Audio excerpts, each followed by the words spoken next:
My name is Andrew Siegel. I'm a physician based in the New York metropolitan area, and today I would like to continue with my series that I call Rail and Wail, a crusade against lifestyle misconduct. And today I would like to address the subject of partially hydrogenated vegetable oils, also known as killer fats. And the image on the top right of this introductory slide shows a classic partially hydrogenated vegetable oil, which is margarine, which is solid at room temperature. I would like to do a brief overview of fats. Fats essentially are chains of components known as fatty acids. Oils are simply liquid fats. Triglycerides are fats that are circulating in the blood and stored in the fat cells in our bodies.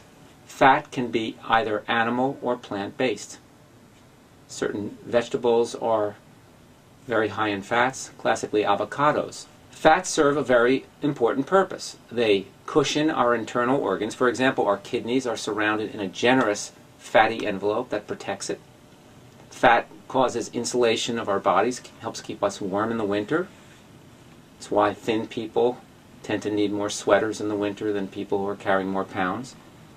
Fat is a means of storage of energy and fat-soluble vitamins. When we run out of stored energy in the form of glycogen in a prolonged endurance event, we then rely on our fats. Fats also are an important component of our cell membranes and our structural integrity of the brain. Saturation of oils and fats. Saturation refers to the degree or extent that carbon atoms in oils and fats are occupied by hydrogen. So saturated fats have all available carbon bonds occupied by hydrogen.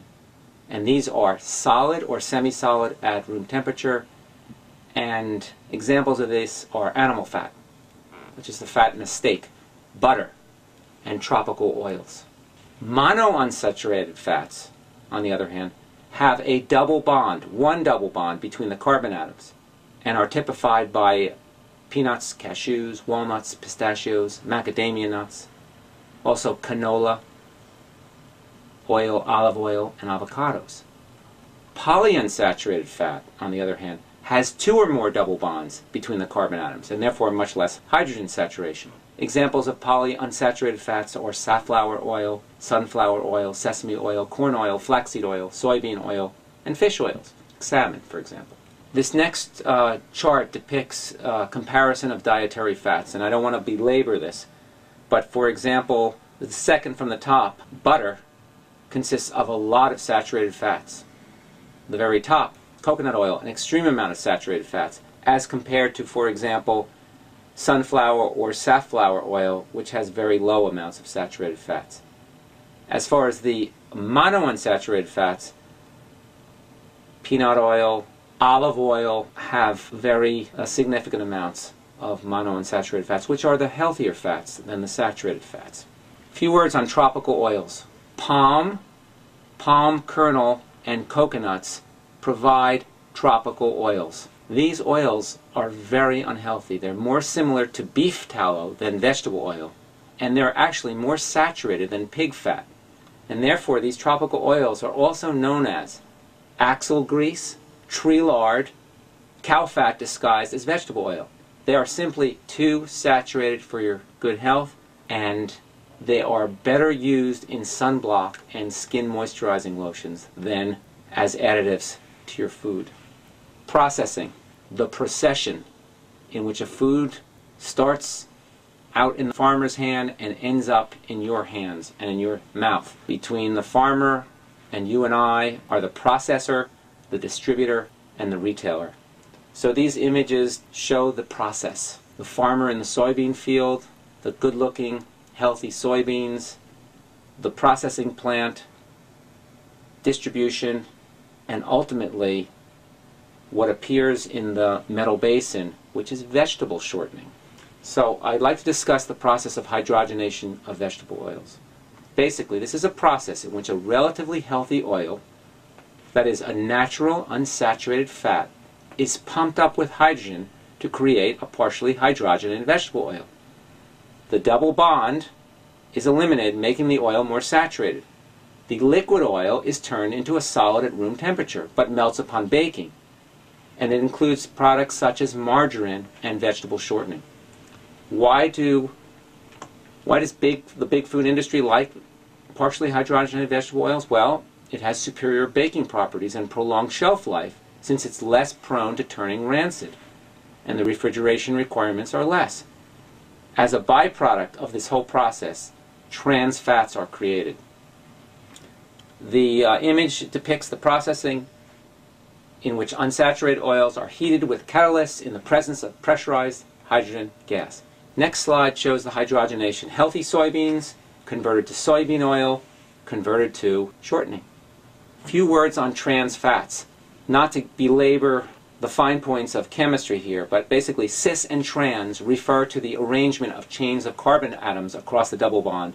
All you really need to know is that in the trans format, the chains of carbon atoms are on the opposite side of the double bond, resulting in a straight chain. And why are trans fats bad?